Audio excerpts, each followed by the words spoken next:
की स्टोरी को डिटेल से जानते हैं और देखते हैं कि मार्वल ने बिना अपने ओरिजिनल ब्लैक पैंथर के भी इस मूवी को कितना स्पेशल बनाया है। पर उससे पहले अगर आप इस चैनल पर नए हैं तो सब्सक्राइब के लाल बटन को दबाकर चैनल को सब्सक्राइब जरूर कर लें और इस चैनल की सारी लेटेस्ट वीडियोस को सबसे पहले देखने के लिए बगल के बेल आइकन को भी ऑल पर सेट कर लें। तो आइए अब बिना किसी देरी के आज की इस कमाल के वीडियो को स्टार्ट करते हैं।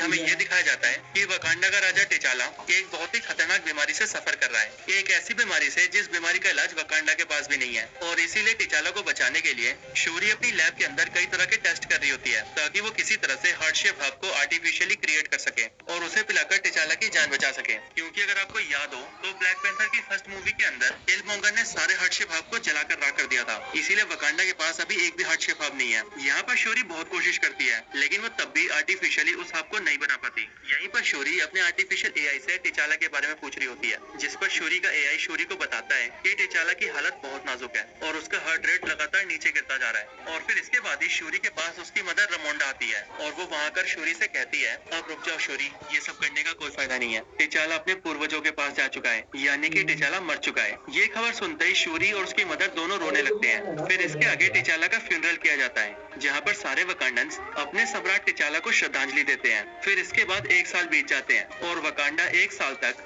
बिना अपने सम्राट टिचाला के जीता है। लेकिन यहीं पर हमें पता लगता है कि वकांडा ने टिचाला की मदर रमोंडा को अपना राजमाता बनाया है ताकि क्वीन रमोंडा राजा की जगह लेकर वकांडा को संभाल सके। फिर इसके अगले सीन में हमें समुद्र के अंदर एक शिप नजर आती है। जो शिप वकांडा का एक रिसर्च बेस होता है और इस शिप के अंदर कुछ वकांडन्स वाइब्रेनियम पर रिसर्च कर रहे होते हैं। लेकिन फिर तभी उन सब पर कुछ सोल्जर्स अटैक कर देते हैं और हर तरफ से उस शिप के अंदर घुस जाते हैं। ये लोग यहाँ आकर वाइब्रेनियम को चोरी करने की कोशिश करते हैं, लेकिन वहीं उसी शिप के अंदर डोरा मिलाजे के वॉरियर्स भी प्रेजेंट होते हैं और इसीलिए डोरा मिलाजे के वॉरियर्स उन सभी सोल्जर्स को फेल देते हैं और उन्हें पकड़कर अपना बंदी बना लेते हैं। फिर इसके आगे हमें यूएनओ का सीन दिखता है जहाँ पर वकांडा की क्वीन रमोंडा को बुलाया जाता है और दुनिया के दूसरे देशों के सारे लीडर्स क्वीन रमोंडा से सवाल जवाब कर रहे होते हैं कि वकांडा वाइब्रेनियम जैसे दुनिया के सबसे खतरनाक मेटल को कैसे संभाल कर रखेंगे और कैसे वाइब्रेनियम की प्रोटेक्शन करेंगे। बेसिकली उन देशों का कहना ये होता है, वाइब्रेनियम को संभालना और उसकी हिफाजत करना तुम्हारे बस की बात नहीं है, इसीलिए तुम अपना सारा वाइब्रेनियम हमें दे दो, हम संभाल कर रखेंगे उसे, चिंता मत करो। लेकिन इन सारी बातों का जवाब देते हुए क्वीन रमोंडा उन सबसे कहती है कि वकांडा हजारों सालों से वाइब्रेनियम की हिफाजत करता आया है और आगे भी करता रहेगा। और रही बात वाइब्रेनियम को तुम्हें सौंपने की, तो अगर हमने वाइब्रेनियम तुम्हारे हाथ में दे दिया तो तुम उससे खतरनाक हथियार ही बनाओगे और दुनिया को बर्बाद करके ही छोड़ दोगे। और फिर ये सब बोलने के बाद क्वीन रमोंडा वहाँ पर उन सारे पकड़े हुए सोल्जर्स को भी पेश करती है जो सोल्जर्स वाइब्रेनियम चुराने आए थे। और फिर क्वीन रमोंडा बोलती है कि हम जानते हैं कि तुम सब क्या सोच रहे हो, तुम सब यही सोच रहे हो कि अब वकांडा का राजा मर चुका है, इसीलिए उनकी रक्षा करने के लिए कोई भी ब्लैक पैंथर नहीं है और अब यही अच्छा वक्त है वाइब्रेनियम चुराने का। लेकिन इस गलतफहमी में बिल्कुल मत रहना, वकांडा ने बेशक से उसका राजा खो दिया हो लेकिन वकांडा के योद्धा आज भी वकांडा की हिफाजत करना जानते हैं। ये बोलने के बाद क्वीन रमोंडा पूरी दुनिया को ये वार्निंग देती है कि अगर इसके आगे किसी ने भी वकांडा या उसके वाइब्रेनियम पर नजर डाला तो फिर उसका अंजाम बिल्कुल भी ठीक नहीं होगा। इसके आगे हमें फिर से ओशन का सीन दिखाया जाता है जहाँ पर हम कुछ सोल्जर्स और अमेरिकन ऑफिसर्स को देखते हैं। जो ऑफिसर्स बेसिकली CIA और FBI के ऑफिसर्स होते हैं। ये सभी समुद्र के अंदर वाइब्रेनियम की तलाश कर रहे होते हैं और इनके पास एक मशीन भी होती है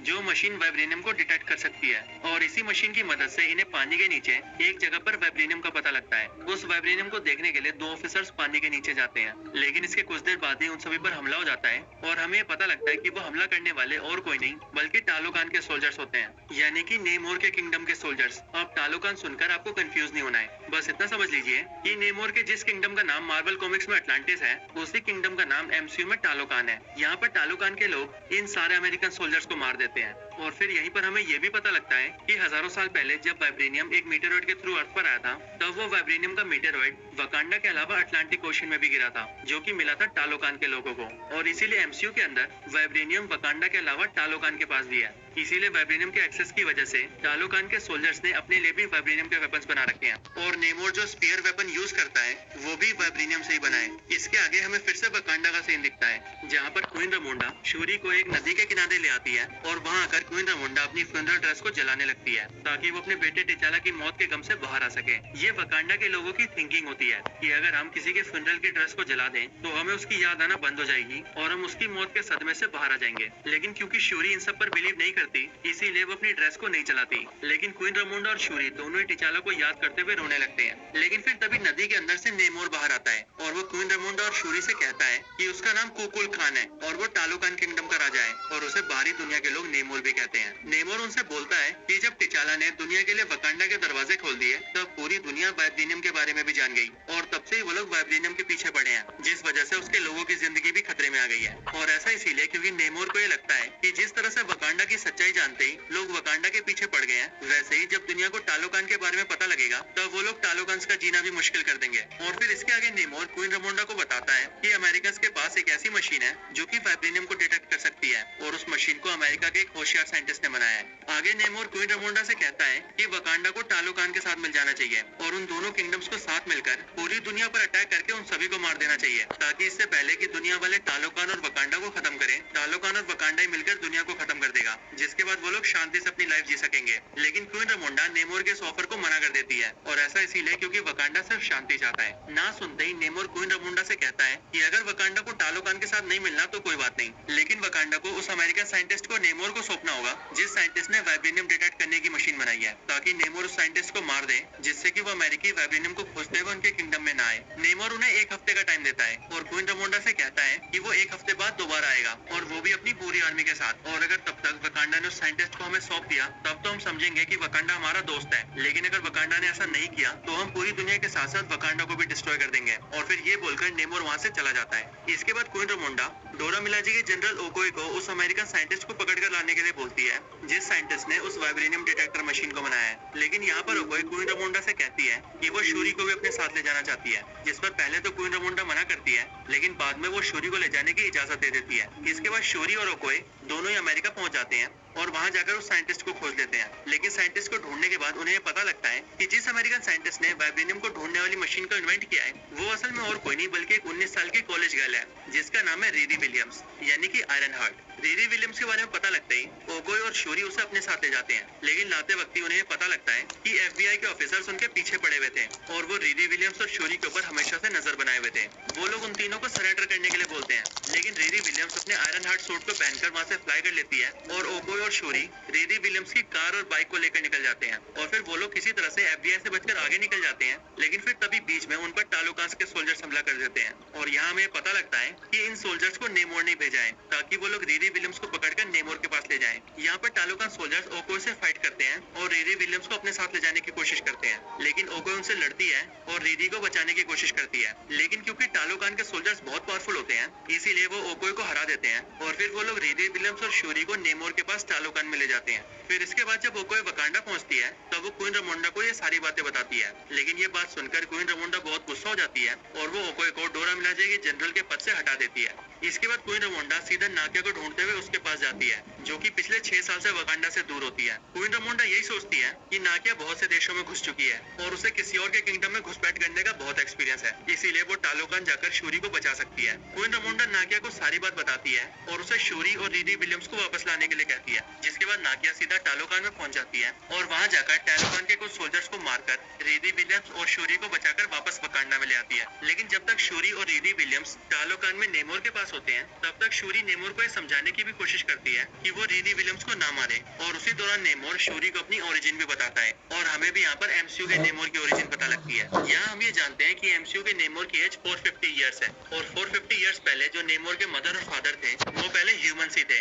पर नेमोर के मदर, फादर और उनके गाँव के बाकी लोग बीमारी और भुखमरी से एक एक करके मारे जा रहे थे, जिसके बाद इनके गांव के सारे लोग अपने गॉड से प्रे करते हैं और फिर उनके गॉड उनके सपने में आकर उन्हें एक फूल के बारे में बताते हैं जो फूल बिल्कुल ही हार्ट शेप हार्ट की तरह होता है। इस बारे में पता लगते ही नेमोर के मदर फादर के गांव के लोग पानी के अंदर से उस फूल को हासिल कर लेते हैं और फिर उसके अंदर से उसके रस को निकालकर वो सभी लोग उसे पी लेते हैं। लेकिन फिर उसे पीते ही उन सबकी फिजियोलॉजी चेंज हो जाती है और उनका कलर पूरी तरह से ब्लू हो जाता है और इसके साथ ही इनकी पावर भी बहुत ज्यादा बढ़ जाती है। लेकिन फिर ये लोग लैंड पर सर्वाइव नहीं कर पाते और इन्हें उन्हें सरवाइव करने के लिए पानी के अंदर जाना पड़ता है। और इस टाइम पर ही नेमोर अपनी मदर के पेट में होता है, जिसके कुछ टाइम बाद नेमोर का भी जन्म होता है। और क्योंकि जब नेमोर अपनी मदर के पेट में था, उसकी मदर ने उसी टाइम पर उस सांप को कंज्यूम किया था, इसीलिए उस सांप की पावर्स नेमोर को भी मिलती है। और नेमोर जब पैदा होता है, तब पैदा होने के साथ ही नेमोर की फिजियोलॉजी कुछ ऐसी होती है कि वो पानी के अंदर और पानी के बाहर दोनों जगह सरवाइव कर सकता है। इसके साथ ही नेमोर के पैरों में विंग्स भी होते हैं और उसके दोनों कान भी बिल्कुल नुकीले होते हैं। लेकिन फिर जब नेमोर थोड़ा सा बड़ा होता है, तब नेमोर की मदर की मौत होने वाली होती है। और मौत से पहले नेमोर की मदर की सिर्फ यही इच्छा होती है कि वो अपनी पहले की दुनिया को देख सके, और जब उनकी मौत हो तब उन्हें उनके गाँव में दफनाया जाए। अपनी मदर की आखिरी इच्छा को पूरा करने के लिए नेमोर अपनी मदर की डेड बॉडी को लेकर उनके गाँव में पहुंच जाता है। लेकिन वहाँ जाकर वो देखता है कि उनके गाँव के लोगों पर बहुत सारे स्पेनिश लोग जुल्म कर रहे होते हैं, और वो वहाँ पर नेमोर को देखते उस पर भी गोली चला देते हैं। लेकिन नेमोर को तो उस हमले से कुछ नहीं होता, लेकिन नेमोर उन सबको मारकर उस पूरी जगह को जला देता है। और फिर उसी दिन से नेमोर पानी के बाहर के सारे लोगों से नफरत करने लगता है। अपनी ये सारी कहानी बताने के बाद नेमोर शूरी को एक ब्रेसलेट भी देता है, जो कि टालोगान की जड़ी बूटियों से बना होता है। लेकिन क्योंकि इन सब के बाद नाकिया शूरी और रीरी विलियम्स को वहाँ से निकाल कर ले जाती है और टालोगान के कुछ सोल्जर्स को भी जान से मार देती है, इसीलिए उन सबका पता लगते ही नेमोर वकांडा के ऊपर बहुत ज्यादा गुस्सा हो जाता है और फिर वो सीधा वकांडा पर हमला कर देता है। नेमोर वकांडा पर हमला करके एक पूरे शहर को बर्बाद कर देता है, जिसमें कई सारे वकांडस की जान चली जाती है, और उन सारे वकांडस के साथ साथ क्वीन रमोंडा की भी जान चली जाती है। लेकिन नेमोर इस हमले को सिर्फ एक वार्निंग कहता है। आगे नेमोर वकांडा से कहता है, मैं अब कुछ दिनों बाद अपनी पूरी आर्मी लेकर आऊंगा और पूरे वकांडा को डिस्ट्रॉय कर दूंगा। और फिर ये बोलकर नेमोर अपनी आर्मी के साथ वहाँ से चला जाता है। फिर इसके बाद जैसे ही शूरी को ये पता लगता है कि उसकी मदर की भी मौत हो चुकी है, तब इस बात को जानते ही वो बहुत ज्यादा दुखी हो जाती है।